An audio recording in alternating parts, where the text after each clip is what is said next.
إن الحمد لله نحمده ونستعينه ونستغفره ونعوذ بالله من شرور أنفسنا ومن سيئات أعمالنا من يهده الله فلا مضل له ومن يضلل فلا هادي له أشهد أن لا إله إلا الله وحده لا شريك له وأشهد أن محمدا عبده ورسوله يا أيها الذين آمنوا اتقوا الله حق تقاته ولا تموتن إلا وأنتم مسلمون يا أيها الناس اتقوا ربكم الذي خلقكم من نفس واحدة وخلق منها زوجها وبث منهما رجالا كثيرا ونساء واتقوا الله الذي تساءلون به والأرحام إن الله كان عليكم رقيبا يا أيها الذين آمنوا اتقوا الله وقولوا قولا سديدا يصلح لكم أعمالكم ويغفر لكم ذنوبكم ومن يطع الله ورسوله فقد فاز فوزا عظيما أما بعد فإن أصدق الحديث كتاب الله وخير الهدي هدي محمد صلى الله عليه وسلم وشر الأمور محدثاتها وكل محدثة بدعة وكل بدعة ضلالة وكل ضلالة في النار. Baik, masyaallah muslimin dan muslimat, bapak-bapak, ibu yang semoga dirahmati oleh Allah Subhanahu wa taala. Mari kita memuji Allah Subhanahu wa taala karena segala puji adalah milik Allah Subhanahu wa taala atas segala nikmat yang Allah berikan kepada kita. Terutama nikmat iman, nikmat amal saleh, nikmat mengikuti Nabi Muhammad sallallahu alaihi wasallam, nikmat sehat, nikmat berkecukupan, dan banyak lagi nikmat yang seharusnya kita tunaikan syukurnya dengan sebanyak-banyaknya. Kemudian Bapak Ibu dirahmati Allah Subhanahu wa taala, alhamdulillah di sore hari ini berkat rahmat dan taufik Allah Subhanahu wa taala kita bisa berkumpul di masjid yang kita cintai dalam rangka satu kajian tentang sifat istri yang salihah. Tema ini sebenarnya bukan tema yang terbatas untuk kalangan wanita, seperti wanita yang ingin menikah, atau terbatas hanya untuk para istri yang sudah punya suami, sudah punya anak. Walaupun temanya menyebutkan judulnya sifat istri yang saleh, tapi dia juga penting bagi para lelaki, baik itu yang belum menikah ataupun yang sudah berkeluarga, karena mereka punya peran membimbing para istri untuk menjadi wanita yang salihah. Dan para lelaki atau para remaja atau pemuda yang belum menikah harus punya ilmu, karena pada hakikatnya setiap kita ini fitrahnya mengatakan bahwa dia berumah tangga itu ingin mencapai rumah tangga sakinah mawaddah warahmah. Ya. Bahkan hampir dikatakan di setiap undangan ditulis ya, ucapan-ucapan selamat juga dihiasi dengan kata-kata sama, ya kan? Nah, sakinah mawaddah warahmah. Sayang, jarang di antara kita yang membekali diri dengan itu. Kalau fitrahnya laki-laki mesti ingin istri yang salihah, para wanita juga ingin menjadi istri yang salihah. Tapi bagaimana istri yang salihah? Apa ciri-cirinya? Bagaimana cara menjadikannya wanita yang salihah? Dan tidak cukup hanya peran sang wanita, karena pria sebagai kepala rumah tangga, suami sebagai kepala rumah tangga. Begitu juga para bapak. Para bapak juga perlu tahu, para ayah, karena dia bertanggung jawab mendidik anak-anaknya, termasuk anak perempuan. Maka dia harus tahu tentang kriteria, sifat atau ciri-ciri istri yang salihah. Begitu juga para ibu. Para ibu, bahkan ibu adalah sekolah terbesar seorang anak. Ya, al-ummu madrasatul kubra, in a'adatta syar'at tayyibul. Ibu itu adalah sekolah terbesar bagi seorang anak. Jika engkau mempersiapkan calon ibu atau ibu yang baik, engkau telah mempersiapkan generasi muda atau bangsa, ya, syaban atau syaban yang baik. Kan kita mengenal ungkapan bahwa di balik seorang lelaki yang sukses ada seorang wanita yang hebat, yaitu ibunya atau istrinya, ya, ibunya atau istrinya. Jadi ini pembicaraan yang sebenarnya penting. Kemudian juga penting bagi para dai, karena para dai adalah orang terdepan yang melakukan perbaikan pada masyarakat, menegakkan amar ma'ruf nahi munkar. Dan mereka harus paham prioritas dalam memperbaiki suatu masyarakat, salah satunya adalah memperbaiki kaum wanitanya.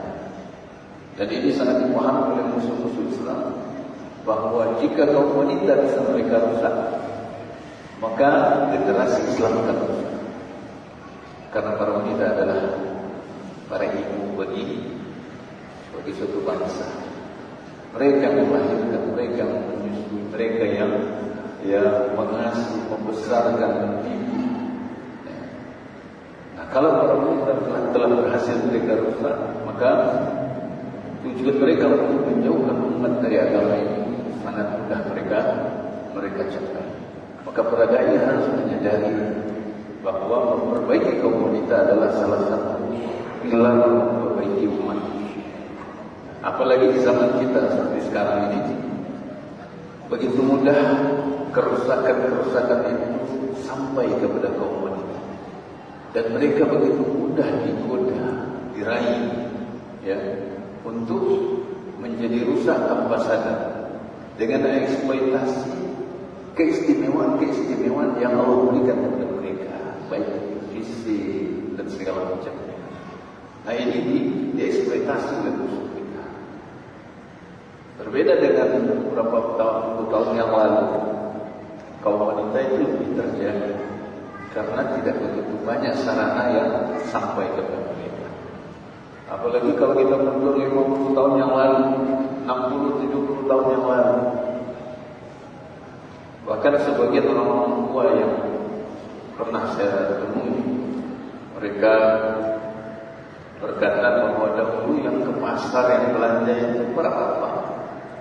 Orang istri itu jadi ragu di rumah, ya, dilayani oleh para suami, tidak keluyuran kemana-mana, ya, paling ke masjid, mengaji, ya, selebihnya kebutuhan dunia itu dipenuhi oleh para suami. Begitu terjaganya kaum wanita, sehingga pandangan pria-pria di luar itu tidak sampai kepadanya, ya, dan dia pun tidak tahu, ya, fitnah-fitnah yang terjadi.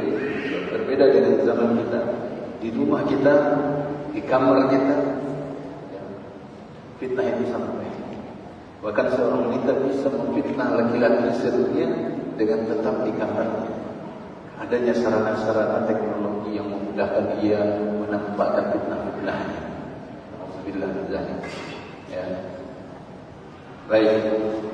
Oleh karena itu, pembicaraan ini tentu menjadi sangat penting bagi kita untuk mengilmuinya. Nah, kaum muslimin dan muslimat, azza Allah wa iyyakum ajma'in. Kesalehan itu tidak bisa diraih kecuali dengan dua perkara. Kesalehan tidak bisa diraih kecuali dengan dua perkara. Yang pertama, ini yang sangat penting, ya. Yang pertama adalah taufik dari Allah Azza wa Jalla, hidayah dari Allah, pertolongan dari Allah, kemudahan yang Allah berikan, ya, sehingga seorang wanita ataupun laki-laki itu bisa mendapatkan kesalehan.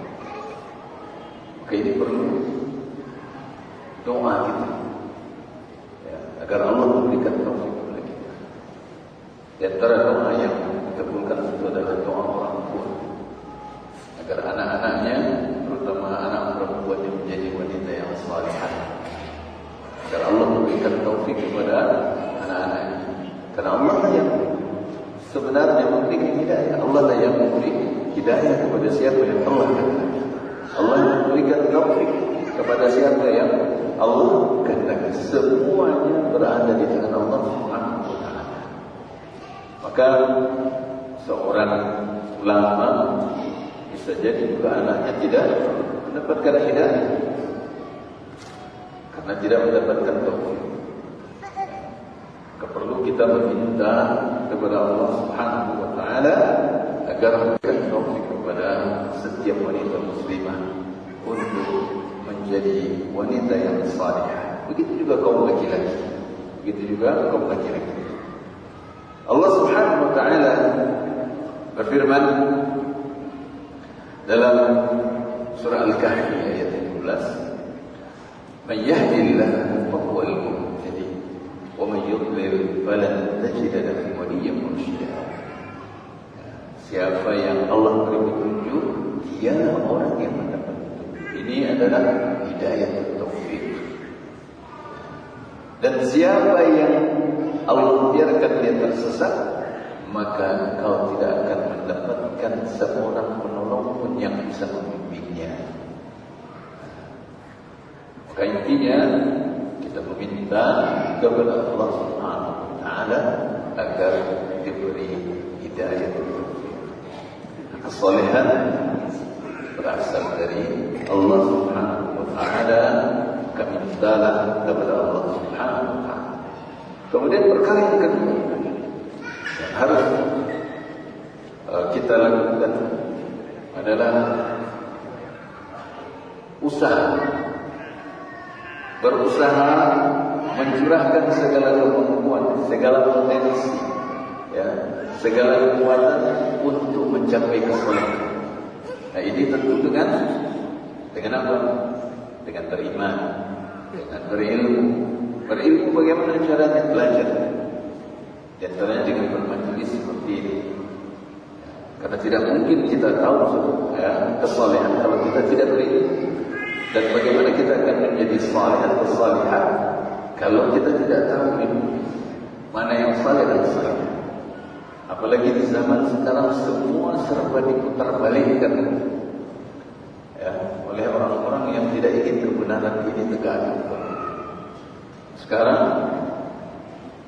banyak pemutar balikan ideologi. Ditanamkan bahwa yang batil itu benar, yang benar itu batil. Sekarang bahkan yang dituduh sesat, yang dituduh salah, itu orang yang benar. Dan yang salah dianggap benar. Nah, bagaimana menghadapi pemutarbalikan fakta ini? Dengan ilmu. Dan itu butuh usaha. Mencurahkan segala kemampuan. Kita harus mengeluarkan tenaga, pikiran, waktu. Kita harus korbankan kepentingan duniawi kita. Menyisihkan waktu, mengkhususkan waktu untuk belajar, menghadiri majelis ilmu, bergaul dengan orang-orang saleh yang sekarang dikesankan itu tidak asik. Ya. Karena asik itu bagi mereka adalah hal yang bermaksiat. Ini butuh upaya kita, butuh pengorbanan, juga mengeluarkan harta.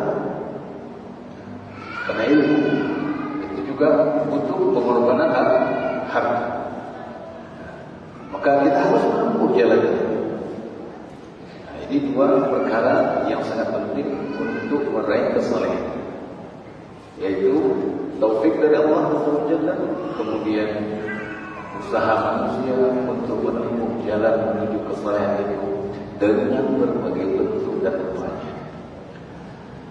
Baik, dan dua perkara ini dihimpun oleh Nabi SAW dalam sabda beliau, ihris ala ma yanfa'uka wasta'in billah. Bersemangatlah meraih apa yang bermanfaat bagimu. Ini adalah usaha kita. Jangan malas. Bekerja, berusaha, hadir, dengar, paham, belajar, bertanya. tentang ilmu, menjadi seorang wanita yang salih. Kemudian wasta'in billah, minta pertolongan kepada Allah. Minta pertolongan kepada Allah. Hadis dari Imam Muslim. Ya. Maka Nabi SAW berdoa, meminta ketakwaan. Allahumma ati nafsi taqwa, ati nufusana taqwa, zakkiha anta khairun zakkaha. Ya Allah, berilah jiwa kami ini ketakwaan.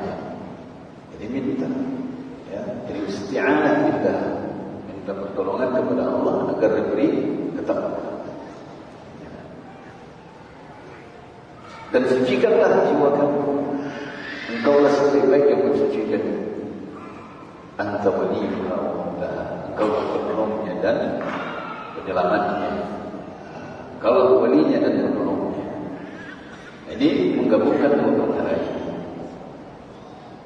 Meminta kepada Allah dan berusaha, termasuk menghadiri majelis ilmu. Baik, kemudian ini waktu kita sampai jam berapa ya? InsyaAllah.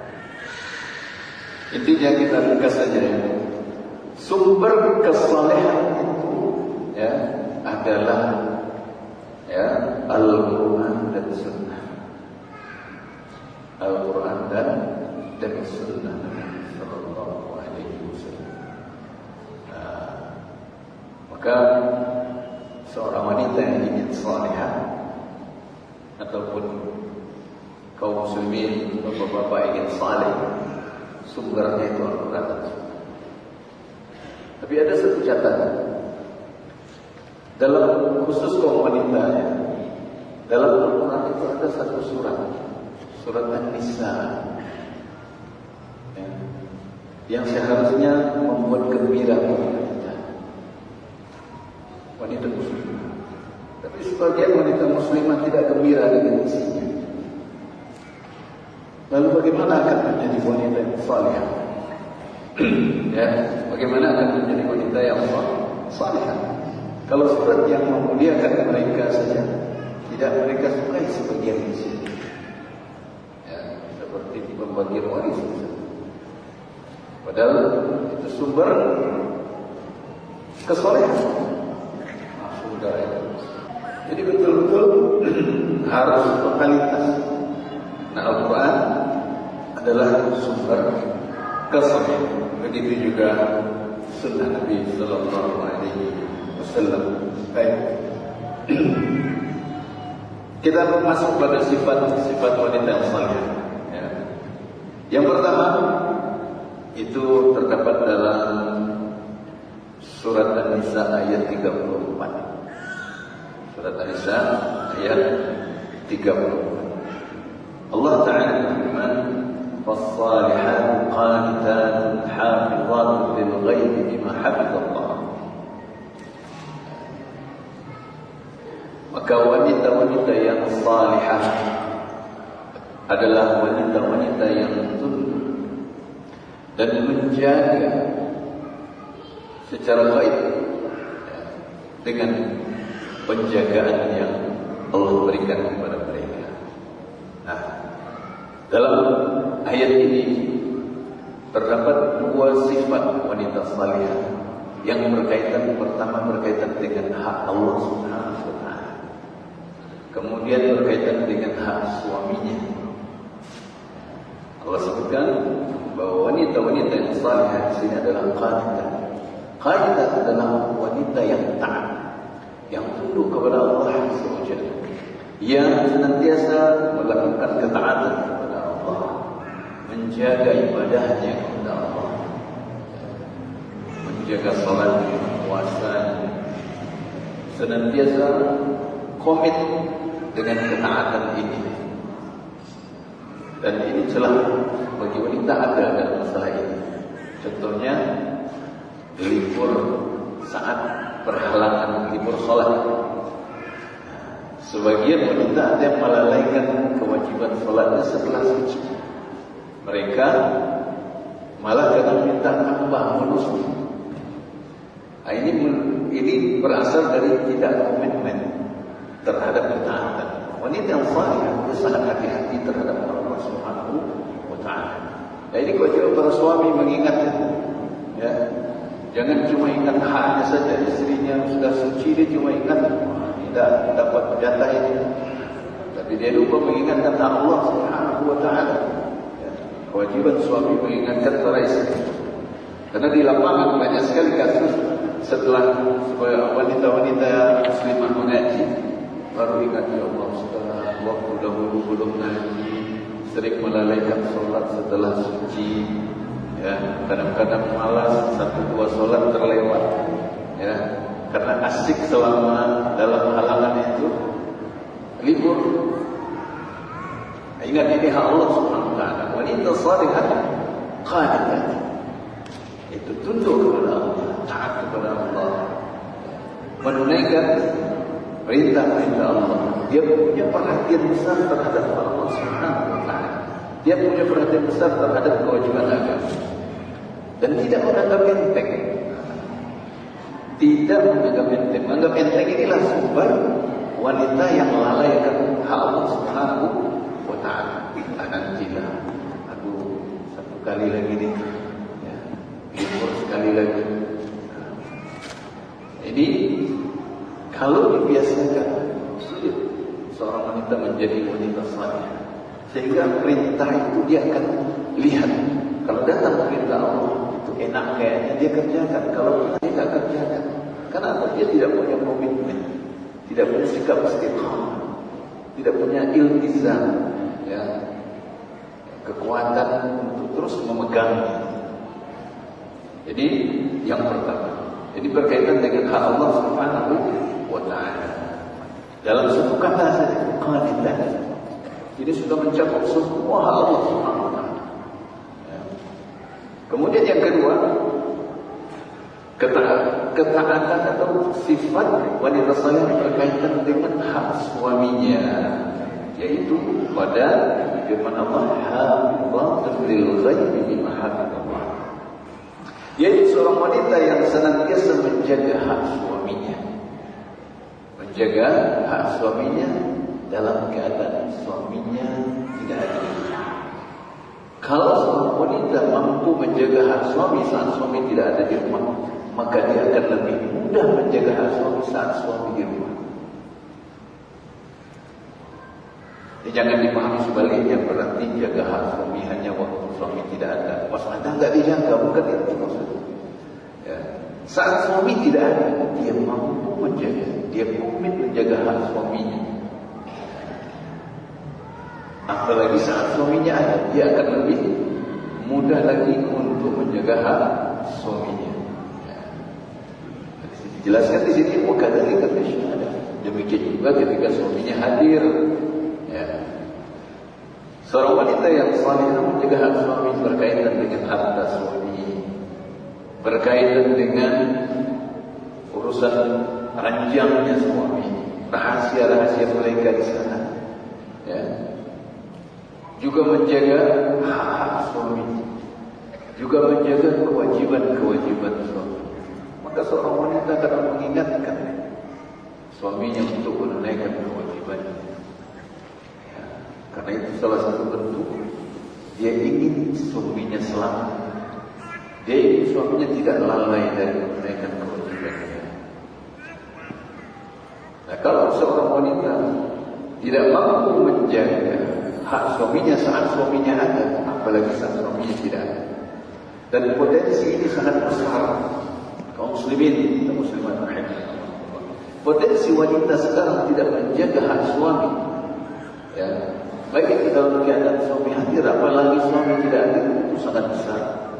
Dengan teknologi seperti ini.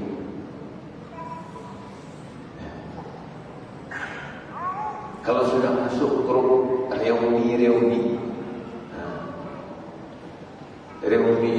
SMA, reuni komunitas ini, reuni apalah, ya, kuliah, PP sekian, reuni paskibraka, misalnya apalagi itu, yang kira orang-orangnya itu yang secara zahirnya itu baik-bagus, bagus-bagus ya, gagah dan cantik-cantik. Nah, ini fitnah itu. Maka ini satu hal yang sangat berbahaya. Kalau tidak ada taufik dari Allah dan dia tidak bertakwa kepada Allah, tidak taat kepada Allah, tidak menyadari bahwa Allah melihat, Allah Maha melihat, Allah Maha mengetahui perbuatannya, maka akan sulit, apalagi di zaman kita. Bahkan tidak sedikit wanita yang bercadar pun telah terfitnah dengan ini. Dan ini fakta. Jangan sangka perubahan zahir itu sudah ketakwaan secara sir itu jauh lebih penting. Banyak orang bertakwa terlihat di mata manusia bertakwa di saat bersama, di saat terang, tapi tidak saat sendiri, tapi tidak saat gelap. Maka ini perlu menjadi perhatian kita. Maka jaga hati, terutama saat suami tidak ada.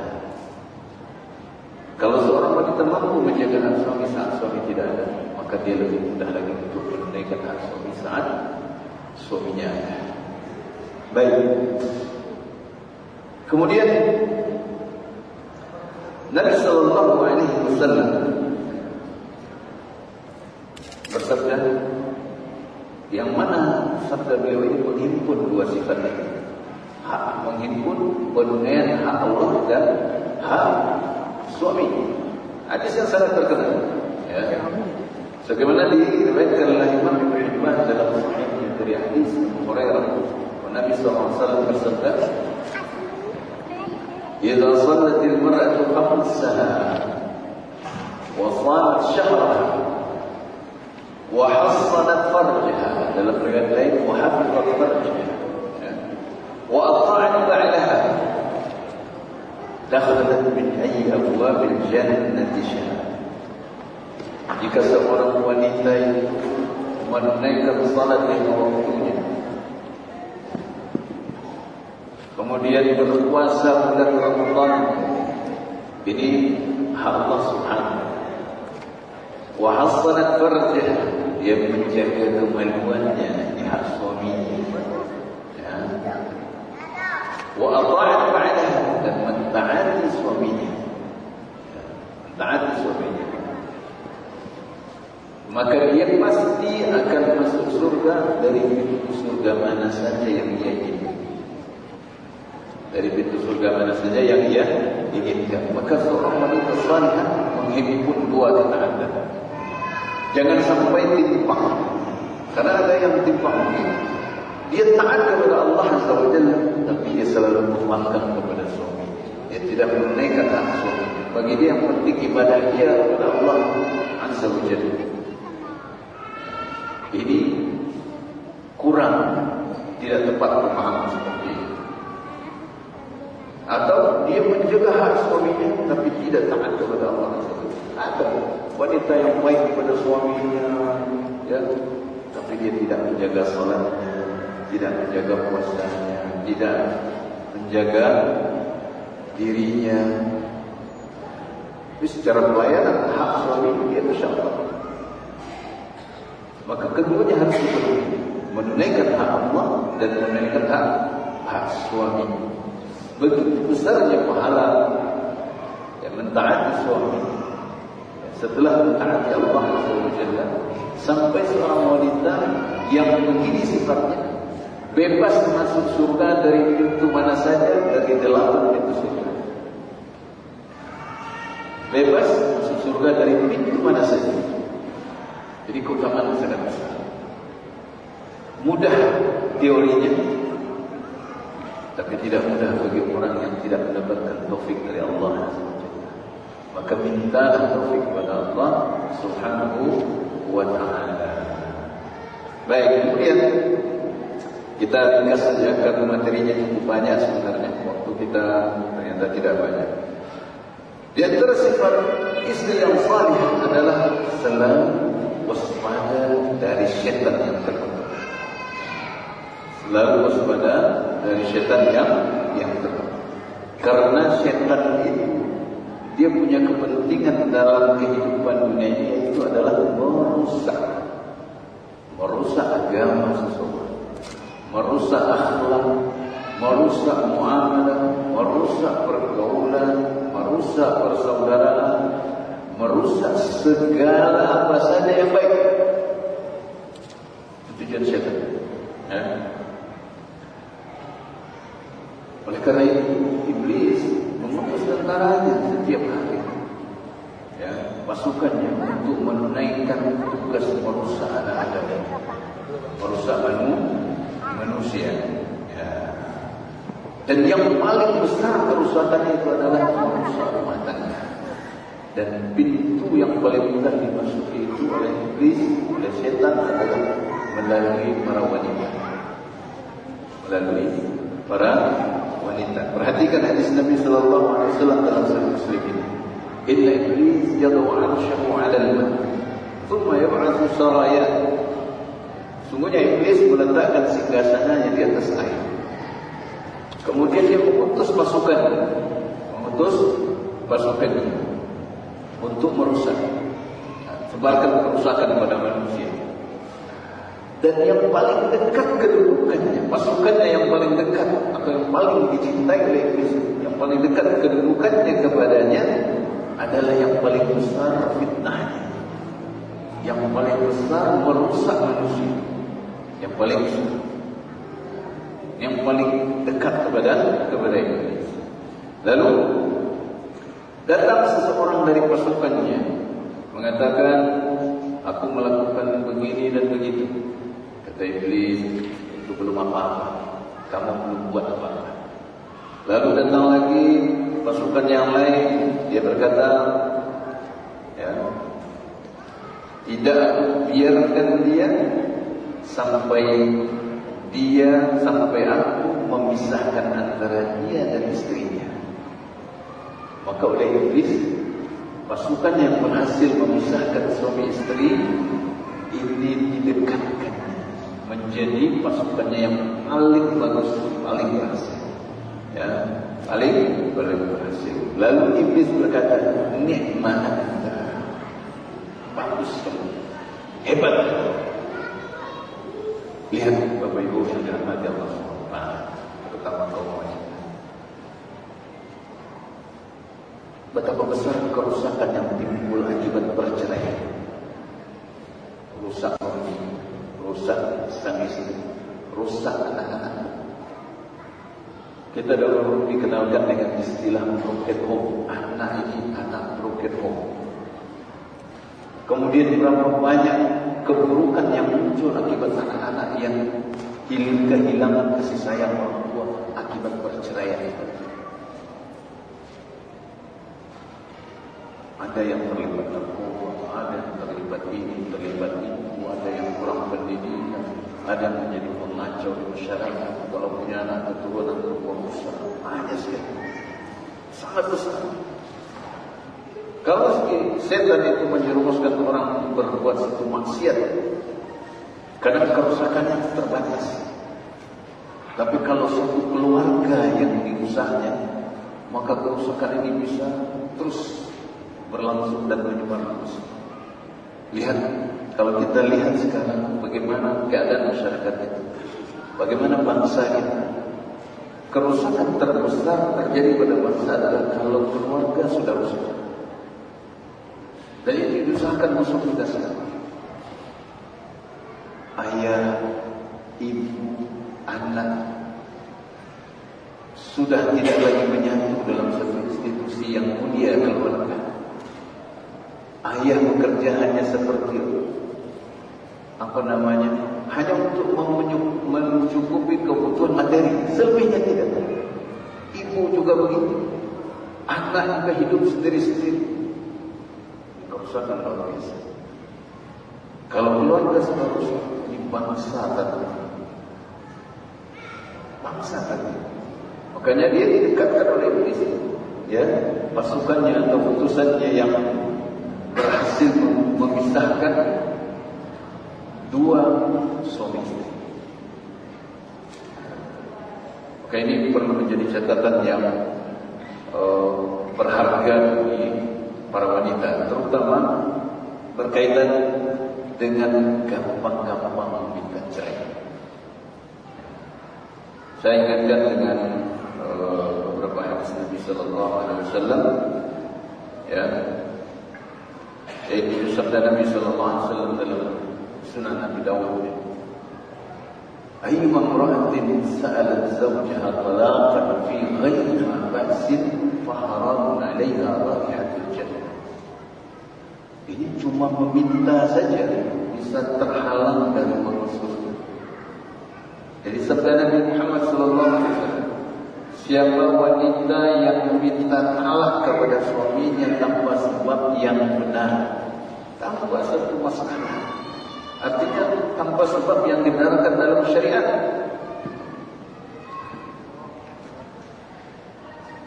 dia minta, dia meminta ini menyebabkan apa? Faharamun 'alaiha raihatul jannah.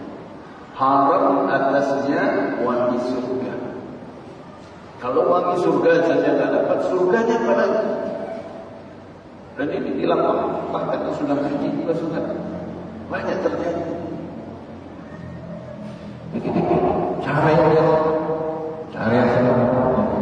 jadi besar, ya. Sebagian mereka begitu mudah meminta. Dan ini yang disukai oleh iblis dan teman-teman. Perceraian, maka hati-hati. Gampang-gampang minta cerai. Kadang-kadang suami telat kasih belanja, hari yang mau dari, ya. Terlambat dibawa pulang, ya. Terlambat pulang ke rumah, ada juga yang minta dicerai. Padahal itu bukan sebab yang syar'i. Sementara ada sebab yang syar'i yang membuat dia berhak meminta atau membuat cerai, dia tak minta cerai. Ya. Seperti kekerasan yang sudah mengancam nyawanya, dia pilih sabar saja. Padahal kalau sudah seperti itu, dia boleh menuntut, mengajukan kepada pengadilan. Dia sebut giliran tidak benar sebabnya, dia minta cerai. Terbalik. Terbalik. Kemudian juga saya ingatkan dengan hadis yang lain, hadis Nabi SAW, yaitu sabda beliau, la yahillu limra'atin tas'alu talaqa ukhtiha litastabri safhataha fa innama laha ma qadara. Hadis dari Imam Bukhari, itu meminta kepada suaminya atau orang calon suaminya agar menceraikan yang lain. Ada enggak seperti ini? Ada. Bahkan ada orang, ya, di suatu negeri, tapi nyata di negeri yang nyata, demi menikahi si fulanah memberi syarat, saya bersedia menikah dengan abang, tapi syaratnya ceraikan dua istri aku. Ceraikan. Belum jadi istri dia sudah memberi syarat. Ini tidak halal. Perbuatan ini tidak halal. Tidak halal berarti haram. Hanya untuk mendapatkan semuanya untuk dia. Fa'innama laha ujrah. Sesungguhnya yang dia dapatkan itu yang ditakdirkan untuk dia saja. Menyingkirkan saingannya, madunya, ini adalah perbuatan dosa. Tidak akan menambah rezekinya, dan adanya orang lain tidak mengurangi rezeki, karena rezeki kita telah Allah takdirkan ketika kita berumur 4 bulan di perut ibu kita. Jadi kalau suaminya punya istri lebih itu bukan sebab yang benar untuk minta cerai. Pilihnya atau, kalau ini latihan. Kalau dua lebih ini kena dengan dua hadis ini. Hati-hati. Jangan sampai kaum wanita mentaati iblis dalam hal ini, karena ini yang diinginkan iblis. Ini yang diinginkan oleh iblis dan tentaranya. Alhamdulillah. Kemudian jangan menjadi bagian dari pasukan iblis dalam merusak rumah tangga orang. Dalam merusak rumah tangga orang. Ini hadis yang ketiga, yaitu sabda Nabi sallallahu alaihi wasallam, "Laisa minna man khabbaha imra'atan 'ala zawjiha." Bukan termasuk golongan kami orang yang merusak seorang istri terhadap suaminya. Hadis ini apakah khusus laki-laki? Tidak. Ini juga berlaku bagi laki-laki dan wanita. Kalau laki-laki menggoda istri orang, jelas itu. Ini takhfif. Menggoda istri orang, merayu istri orang, merusak istri orang dengan berbagai perbuatan yang keji dan kotor. Oleh Nabi SAW, "Laisa minna." Apakah seorang wanita juga bisa merusak istri orang? Bisa. Kadang-kadang para wanita berbicara, sebagian wanita bercerita bahwa dia dikasih belanja oleh suaminya segini. Dan wanita lain komentar, "Wih, cuma segitu." Kalau orang bonang, apakah itu dan amulit hati sang istri terhadap suami yang semula dia ridha dengan pemberian suaminya, akibat omongan wanita lain mulai rusak hati. Kalau saya dikasih sekian minimal, akhirnya keriduannya lenyap. Nah, ini takhfif. Merusak istri orang lain dengan kata-kata. Kalau boleh menjadi sinan, tidak mau. Kalau saya jadi situ tidak mau. Termasuk juga kalau ada yang jadi istri kedua, ketiga, keempat. Kok mau aja jadi yang kedua? Kalau saya, ya, dengan harap langkahi dulu ayat saya. Ini kata-kata yang tidak baik. Ada wanita yang sudah jadi istri kedua, ketiga, akibat banyaknya orang ngomong ini, satu dua mungkin juga, akhirnya dia tidak rela, padahal dia yang mau menjadi istri yang kedua. Kemudian orang sering tanya, kok mau aja sih? Kok mau aja sih? Terus ditanya, akhirnya hatinya rusak. Yang nanya kok wanita, yang nanya kok wanita, akhirnya rusak hatinya. Ini takhfif. Maka waspadalah dari perbuatan-perbuatan syaitan, terutama kaum wanita. Cerdas, jangan sampai malah menjadi bagian dari pasukan syaitan. Baik, kemudian sifat istri yang salihah adalah idkhal surur ala zawjiha idza nazara ilaiha fi hayatiha. Itu memasukkan kegembiraan kepada suaminya. Itu dengan apa? Dengan tampilan. Jika sang suami melihatnya, suami itu gembira melihat. Suami gembira melihatnya. Artinya apa? Seorang wanita itu berhias, ya, di depan suami, bukan untuk selain suami.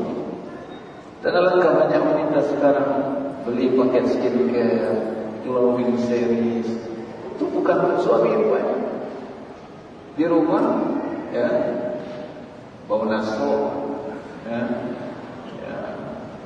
Pokoknya yang segala dibelikan suami itu bukan untuk suami, tapi pas untuk keluar rumah. Makanya banyak para suami itu tergoda yang di luar, tidak tergoda yang di rumah. Karena di rumah, ya, rambut kusut, ya, buka pintu senyum tak ada, belum mandi pula. Mau makan belum masak. Baca sirah para sahabiah, para wanita-wanita sahabat, istri-istri para sahabat. Makanya disunnahkan seorang suami kalau pulang dari safar itu dia memberitahu istrinya, sehingga sang istri bersiap-siap mandi, membersihkan rumah, membersihkan badannya, memakai pakaian yang indah, pakai wangian, masak masakan kesukaan suami, ya, sehingga ketika suami datang dalam keadaan menyenangkan, ya, bukan dalam keadaan kusut, masak, ya, masak senyumnya juga nggak ada, memasukkan kegembiraan, ya, kepada hati suami. Baik pria tentu dengan tampilannya, pakaiannya, ya, kemudian mentaatinya, memenuhi perintahnya dan segala macamnya. Ya. Maka ketika Rasulullah SAW ditanya, ayyun nisa'i khair, wanita yang bagaimana yang terbaik? Siapa wanita yang terbaik? Kata beliau, allati yusurruhu idza nazar wa tuti'uhu idza amara wa la tukhalifuhu fi nafsiha wa maliha bima yakrah. Yaitu artinya yaitu seorang wanita istri yang membuat dia gembira kalau dia melihat suaminya, gembira kalau suaminya melihatnya, senang suaminya melihatnya, ya. Nah juga untuk para suami juga perlu saya tambahkan sedikit agar kaum ibu tidak protes. Istri terus kan tema kita kan istri saling, tapi kita selipkanlah para suami jangan pelit memuji para istri. Nah, ini juga bahaya nih. Kadang-kadang suami malah nyindir ketika istrinya berhias, apalagi habis kajian itu dengar kajian nanti malam dia berhias. Suaminya nyindir, jadi akhirnya malah gak enak gitu. Dia sindir, mau bending, mau berhias. Lalu sudah kebaikan, sudah syukur istrinya mau berhias. Jangan dipatahkan semangatnya, jangan dipatahkan semangatnya. Jangan pelit memuji istri. Ini salah satu pintu kebaikan. Kalau pelit memuji istri itu bahaya, banyak terjadi. Istri sudah berusaha tampil baik dan sebagai suami tidak pernah memuji, baik dirinya, baik layanannya, masakannya. Lalu datang pujian dari laki-laki lain yang tidak halal ini, itu melambung, plafon beton itu tembus, palanya gak sakit. Ya, wanita itu lemah terhadap pujian. Maka puji istri-istri kita ini. Jangan pelit. Dan tidak sedikit rumah tangga yang hancur gara-gara pujian dari laki-laki yang tidak halal ini. Karena sang suami yang halal ini tidak pernah memuji. Ya, dia sudah berusaha maksimal tapi tidak kunjung memuji. Kata-kata halus itu dia sudah boleh banyak. Ya, sang bawa dalam masa, baju wadah rancak, senyum wadah manis. Hati-hati, ya. Para suami jangan pelit memuji para istri. Ya. Kemudian wanita itu mentaati suaminya jika suaminya baik. Ini wanita yang baik. Tentu menyuruh yang ma'ruf, menyuruh kebaikan. Bukan menyuruh yang munkar. Ada suami yang menyuruh yang munkar. Suami istrinya berhijab, suami bilang copot, saya tidak suka kamu berhijab. Nah, ini tak boleh ditaati. Ya. Wala tukhalifuhu fi nafsiha wa maliha. Ya. Dan wanita yang tidak menyelisihi suaminya, tidak menentang suaminya berkaitan dengan dirinya dan hartanya dengan sesuatu yang tidak ia sukai. Dengan sesuatu yang tidak ia sukai, tidak disukai oleh suaminya. Kenapa harus suami? Ganti. Ini ganti. Baik, insyaallah. Jadi sepanjang ini kurang jelas Ibu. Oh gitu. Ya nanti siaran ulangnya juga ada yang bisa didengarkan lagi. Wah ini rugi kita nih kalau nggak jelas. Ya. Baik. Ya. Kemudian sifat wanita atau istri salihah yang lainnya adalah sebagaimana yang terdapat dalam Sunan Al-Baihaqi atau Sunan Al-Kubra, ya, dari Abu Hurairah As-Sadafi bahwa Rasulullah sallallahu alaihi wasallam bersabda, "Khairu nisaikum al-wadudul walud al-muwatiyatu al-muwasiyatu idza taqina Allah wa syarru nisaikum al-mutabarrijatu al-mutakhayilatu wa hunna al-munafiqat la yadkhulul jannata minhunna illa mithlu murabil aqsa." Artinya, sebaik-baik istri kalian adalah yang penyayang, al-wadud, penyayang kepada suaminya, penyayang kepada anaknya, ya, yang memiliki sifat kasih sayang. Al-walud itu yang punya anak, yang banyak anak, yang punya anak banyak, ya. Kemudian al-muwatiyah, al-muwatiyah itu yang lembut, tidak kasar, ya, tidak keras, tidak kasar, dia lunak, ya, lembut orangnya, sehingga dia mendengar kepada suaminya, taat kepada suaminya, memenuhi panggilan suaminya, tidak menolaknya, tidak menyombongkan diri kepada suaminya, tidak meninggi kepada suaminya. Ini menjadi catatan penting juga bagi para wanita yang punya penghasilan sendiri. Ya, rata-rata kalau wanita punya penghasilan sendiri, apalagi lebih besar daripada suaminya, ini potensi dia meninggi, menginjak dan mengangkat suami besar sekali. Masalah rumah tangga muncul dengan ini banyak. Dia punya penghasilan tetap sekian, suaminya punya penghasilan tidak tetap, jauh di bawah. Hati-hati, seorang wanita salihah tidak meninggi di hadapan suami, tidak menginjak harga diri suami. Jadilah seperti para sahabatnya. Istri Abdullah bin Mas'ud itu namanya Zainab, ya. Zainab ini pandai merajut, membuat pakaian dengan dia merajut. Ibnu Mas'ud ini miskin, artinya istrinya punya penghasilan yang menjual ke Rasul. Kalau harta istri kan harta istri, ya. Suami tidak boleh mengambilnya kecuali dengan izin istri atau diberikan oleh istri. Nah, ketika Nabi SAW memotivasi kaum wanita untuk bersedekah, ya, nah,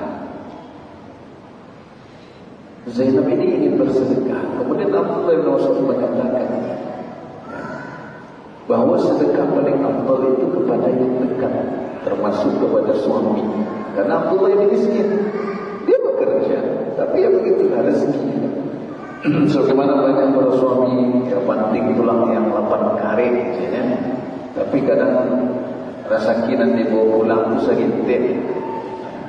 Nah, lalu Zainab bertanya kepada Nabi SAW, apakah benar sedekah kepada yang dekat itu lebih utama? Bolehkah aku bersedekah kepada suamiku? Ya, ada 2 pahala, pahala sedekah, pahala menjaga hubungan. Akhirnya saya akan bersedekah kepada Abdullah bin Mas'ud. Tapi tidak meninggi, tidak mengangkangi. Ampun bagi benda belanjong. Ya, tetap dia lembut, dia taat, dia memuliakan suaminya. Ya, dia memuliakan suaminya. Jadi jangan sampai potensi ini menjadi celah bagi syaitan dan pasukannya untuk berusaha rumah tangga. Kemudian al-muasiyah, ya, itu yang menghibur, ya, menghibur suaminya di saat sedih, senantiasa mendukungnya, memberinya semangat, ya, menolongnya melakukan ketaatan, melakukan kebaikan, sehingga mereka bisa mendapatkan kebahagiaan. Jangan suami sedang susah, dia malah makin mematahkan. Nah, itulah kecewa, udah tak mendengar. Ya, dihibur, dia kuatkan. Sebagaimana Bunda atau Ummul Mukminin Khadijah radhiyallahu anha. Ini luar biasa. Ya, beliau menguatkan Nabi SAW ketika dakwah pertama kali. Yang tentu ini saat-saat yang paling berat. Ya, ditolak oleh kaum. Juga ketika wahyu pertama datang, Nabi SAW melihat Jibril dalam bentuk aslinya, kemudian beliau gemetar. Ada sosok yang luar biasa, yaitu istri beliau, ibu orang beriman. Karena istri Nabi semuanya adalah ibu orang beriman. Menguatkan beliau, Allah tidak akan menghinakan engkau selamanya. Luar biasa.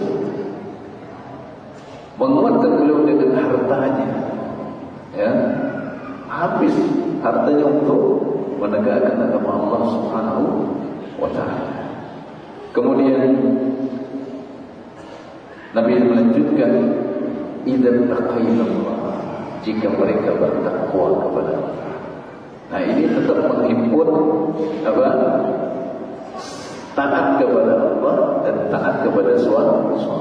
Menunaikan hak Allah, menunaikan hak suami. Kemudian, dan seluruh istri-istri kalian adalah yang al-mutabarrijah, itu orang yang wanita-wanita yang bersolek dan keluar rumah untuk menampakkan perhiasan dan kecantikan, ya, menampakkan kecantikannya, ya. Kemudian al-mutakhayyilat, itu yang sombong, ya.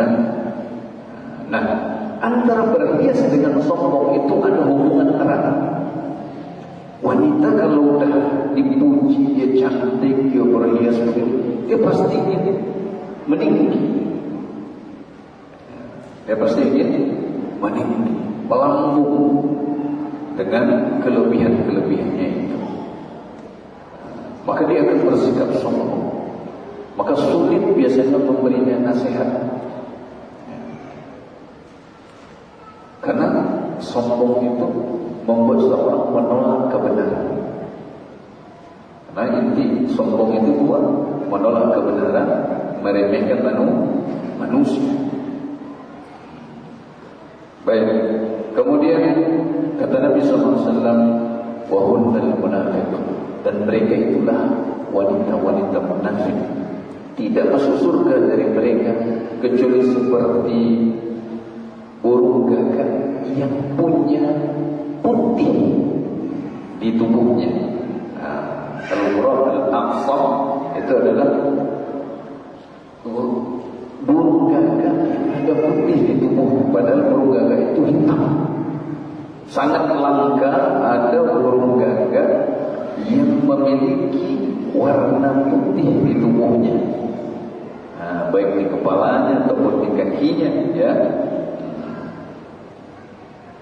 Burung gagak itu hitam seluruhnya. Ini menandakan bahwa sangat kecil kemungkinan wanita seperti ini masuk surga. Ini hadis Nabi SAW berkaitan dengan wanita yang terbaik atau istri yang terbaik, yaitu memiliki 4 sifat: penyayang, punya anak atau banyak anak. Kemudian, banyak anak ini juga perlu kita garis bawahi. Sekarang muncul tren child free, ingin bebas anak. Ini penyakit ini. Ya. Kalau laki-laki dan wanita yang tidak ingin punya anak berpikir, kalau orang tuanya tidak ingin punya anak itu dia tak ada.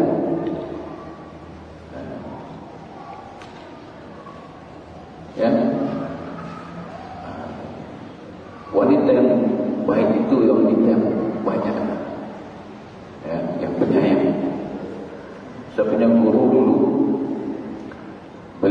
istri beliau 1, anaknya 15.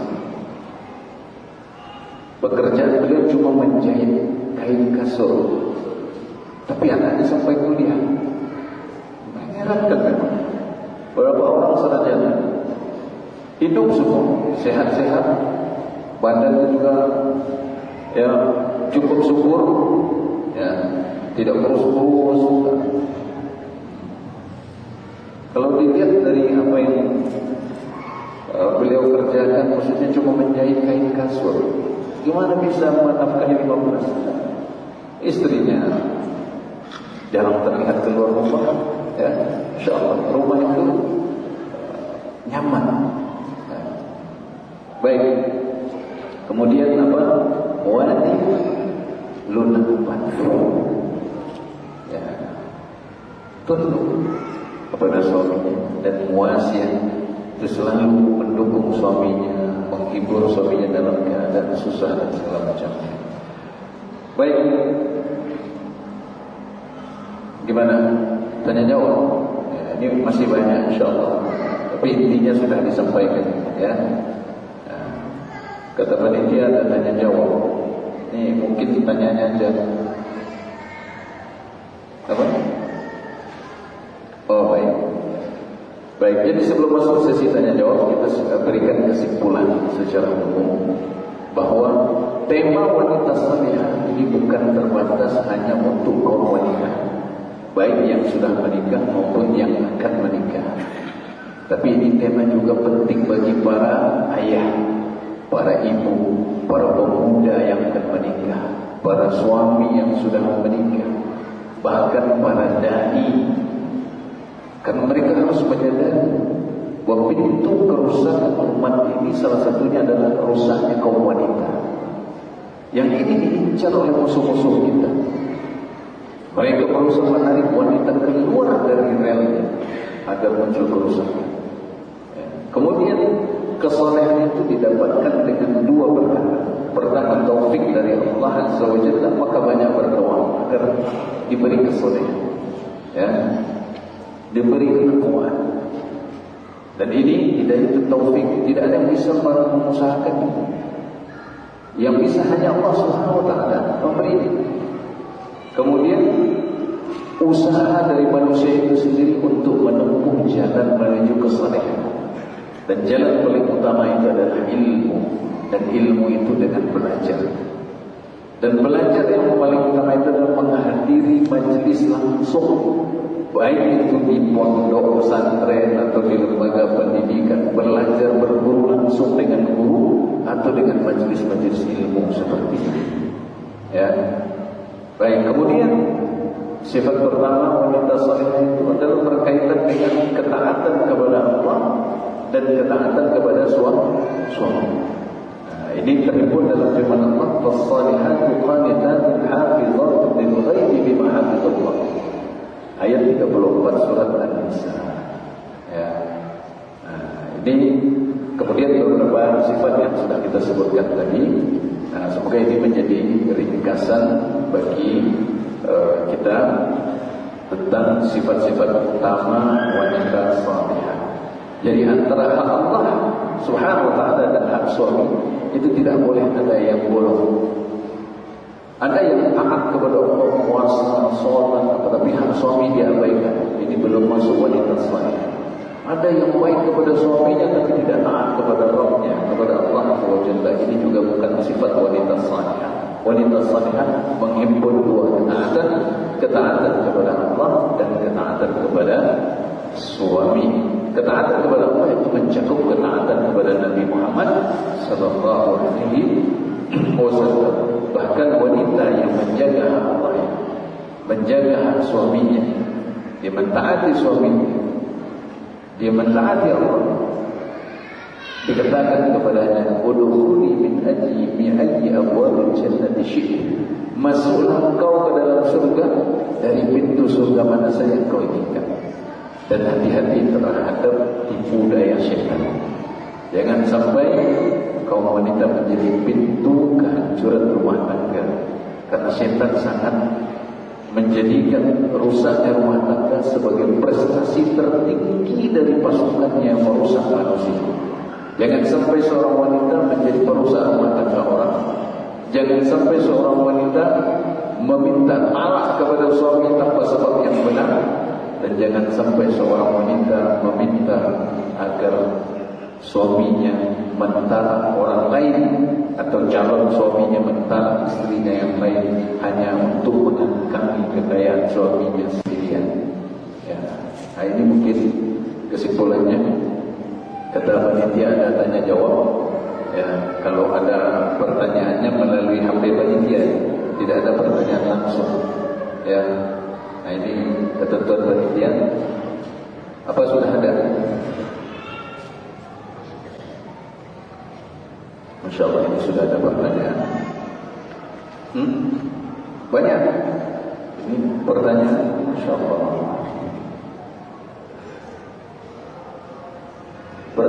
Baik. Pertanyaan 1. Assalamualaikum warahmatullahi wabarakatuh. Waalaikumsalam warahmatullahi wabarakatuh. Bagaimana hukumnya wanita bekerja sebagai karyawan di sekolah, di kantor, di satu sisi suaminya sudah mencukupi nafkah untuk keluarga? Mohon infonya Ustaz. Maka sebaiknya berhenti bekerja. Allah akan cukupkan.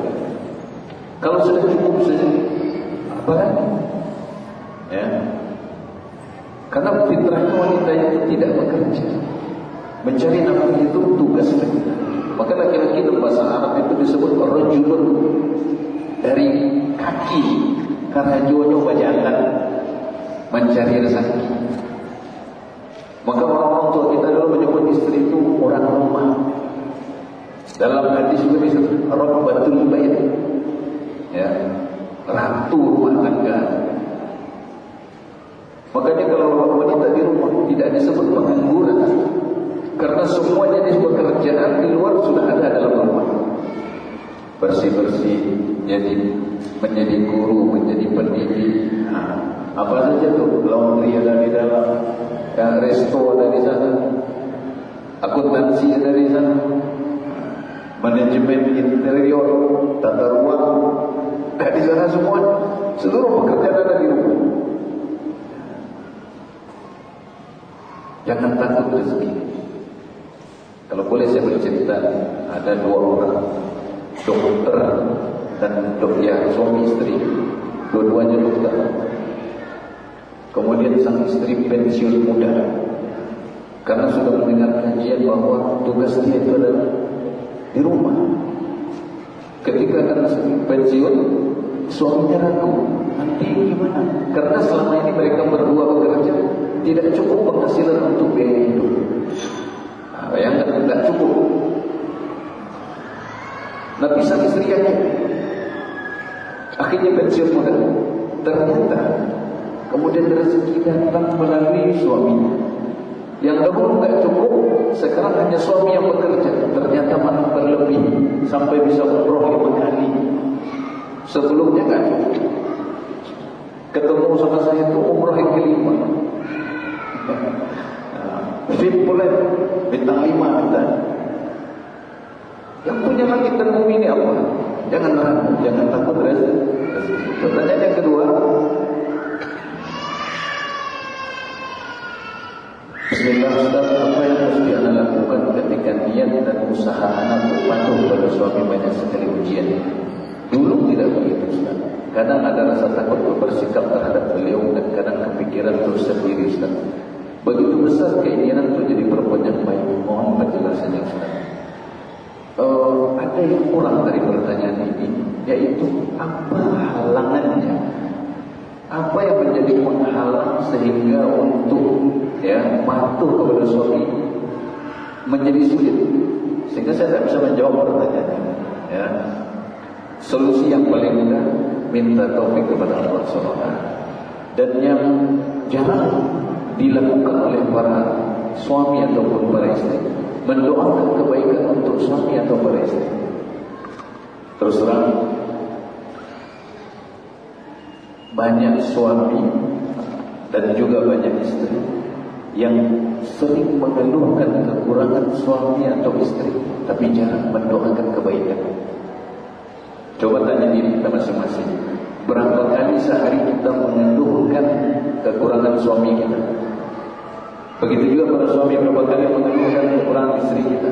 Lalu berapa kali kita mendoakan kebaikan untuk suami dan istri kita? Saya yakin mengeluhkannya lebih banyak daripada mendoakan. Coba doakan suaminya, minta pertolongan kepada Allah agar dimudahkan untuk mentaati suami. Kalau ingin lebih detail, harus ada penjelasan apa saja penghalangnya.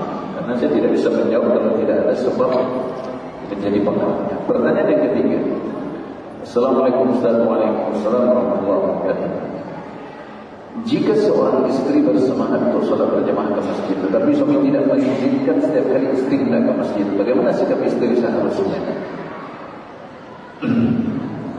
Ini tidak boleh sebenarnya. Suami kalau istrinya minta izin ke masjid tidak boleh melarang. Nabi SAW bersabda dalam banyak sabdanya, di antaranya, la ta'na'u ima'allahi masajid Allah. Jangan kalian larang hamba-hamba wanita Allah, yaitu para muslimah, para istri, pergi ke masjid-masjid. Pergi ke masjid-masjid Allah. Tapi kalau izin dia untuk pergi sholat jamaah, suami harus mengizinkan, tidak boleh melarang. Mungkin sang suami perlu diberitahu. Dan wanita yang pergi ke masjid tidak boleh menimbulkan fitnah. Jangan malah ke masjid hanya kedok. Sebagaimana sebagian wanita sekarang dari rumah ke masjid sarung dan mukena dia tenteng, bajunya baju you can see, baru di masjid dia pakai. Ini menimbulkan fitnah di jalan, Jadi suaminya perlu tahu bahwa dia tidak boleh melarang istrinya ke masjid. Baik. Assalamualaikum Ustaz, izin bertanya lagi. Waalaikumsalam warahmatullahi wabarakatuh. Beberapa keluarga saya melihat antara suami dan istri benar-benar sudah tidak ada kecocokan lagi. Sering konflik antara suami dan istri. Namun mereka tetap tidak cerai dengan alasan anak demi anak bertahan. Tapi di dalam keluarga ayah dan ibu sudah tidak ada lagi kasih sayang, bahkan setiap hari di rumah seperti orang musuhan. Itu baiknya bagaimana Ustaz? Apa baik bisa atau tetap bertahankan status demi menjaga perasaan anak-anak? Jika ini yang terjadi, maka perlu minta pendapat orang yang berilmu tentang keadaan mereka. Mana yang lebih besar madaratnya, bertahan atau berpisah? Nah, ini perlu ditimbang. Kalau bertahan lebih berbahaya, maka berpisah. Contoh, main fisik sang suami. Jadi kalau sudah bertengkar, sudah main tinju, di smackdown, bahkan anak pun ditendang. Ini nyawa atau mati? Mana yang lebih besar bahayanya, bertahan atau berpisah? Berpisah lebih ringan bahayanya saat seperti ini. Maka perlu ada yang berilmu yang menjadi tempat bertanya tentang keadaan mereka. Tak perlu diceritakan apa hal-hal yang membuat mereka bermusuhan atau bertengkar setiap hari. Baru dari situ bisa ditentukan pilihan yang tepat. Selagi bisa didamaikan, maka itu adalah pilihan terdepan yang harus didahulukan. Karena kadang-kadang pertengkaran rumah tangga ini muncul karena perselisihan yang tidak penting. Baik. Silakan konsul di sini, Padang ini banyak ustaz-ustaznya, yang apalagi masalah rumah tangga. Itu perlu detail. Jadi ketika ada dua bahaya menghadap, Tidak ada pilihan ketiga. Maka kita harus memilih bahaya yang paling ringan. Nah, ini kaidah yang dijelaskan oleh para ulama dalam memilih. Jika ta'aradatil mafsadatan ruwiya ahaduhuma atau akbaruhuma birtikabi al-khafifah. Ya. Jika ada dua bahaya yang datang, tidak ada pilihan lain. Kalau kita ambil ini, kena ini. Menghindari ini, kena ini. Menghindari ini, kena ini.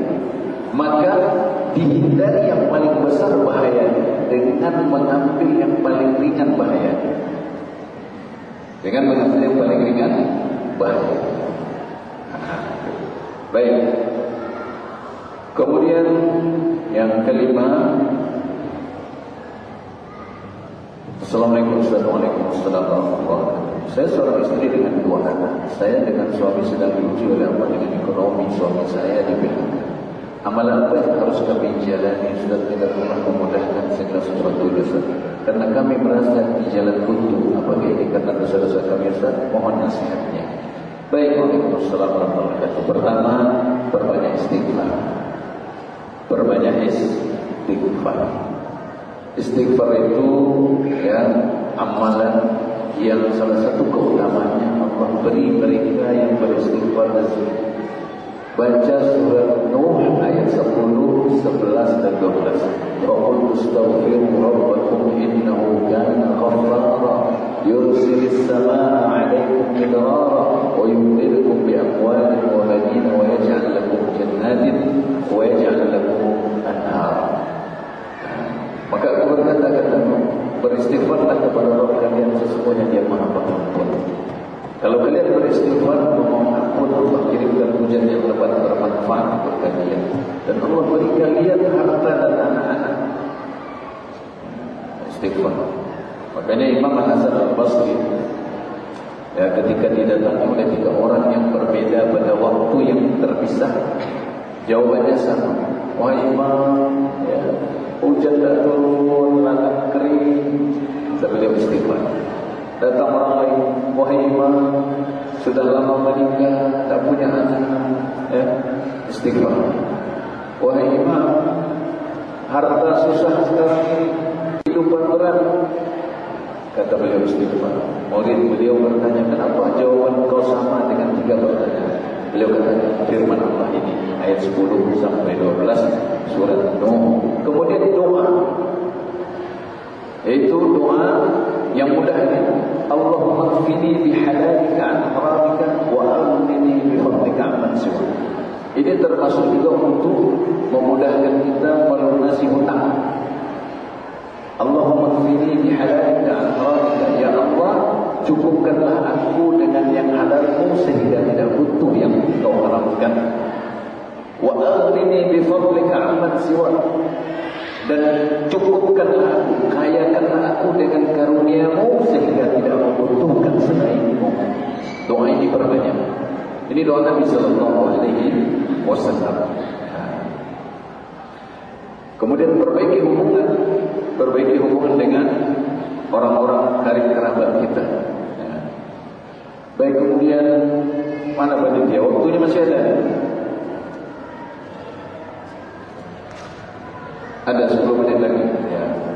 Pertanyaan yang ke-6.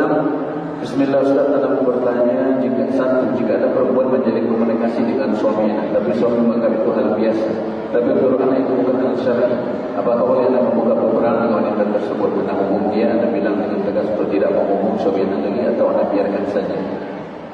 Ini tidak syar'inya, bagaimana maksudnya ini? Ya, kalau hanya hubungan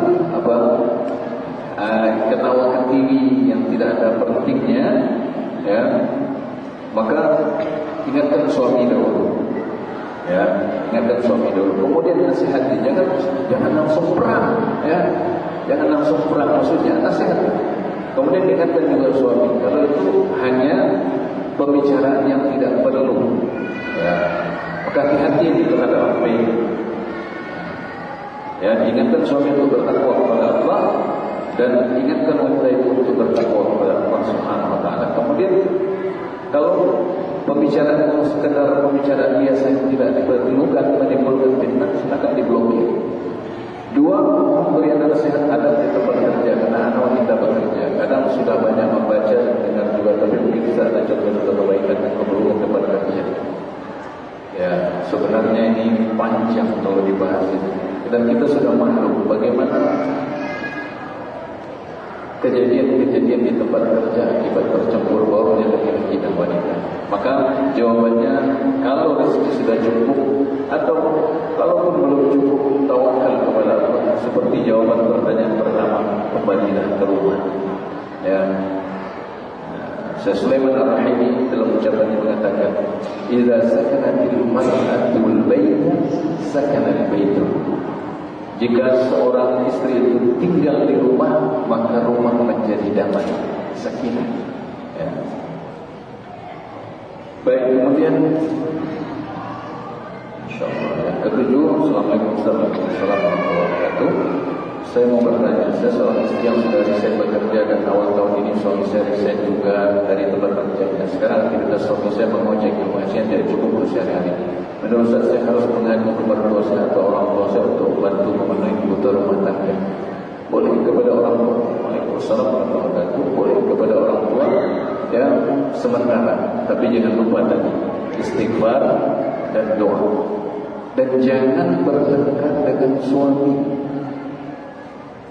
Ibu-ibu secara khusus, kalau hati suami itu gundah bagi kerja, itu pasti akan beres kerja. Hanya akibat bertengkar kurangnya penghasilan. Sabar, dukung terus, beri semangat. Kalau dia bersemangat, istrinya tidak mengumpat, tidak mencela dia karena penghasilannya sedang turun, dia diuji dengan kesulitan, dia akan bersemangat. Bisa jadi dia akan diberi rezeki dalam dari jalan yang tidak ia sangka. Ya.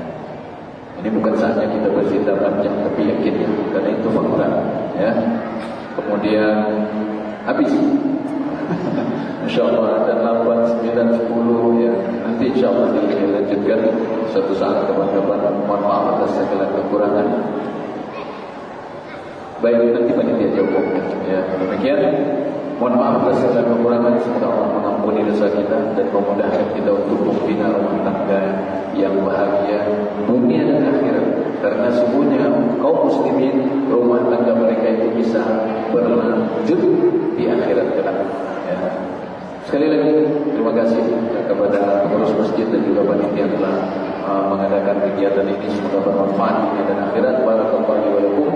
Subhanallah wa bihamdika, asyhadu an la ilaha illa anta, astaghfiruka wa atubu ilaik. Wassalamualaikum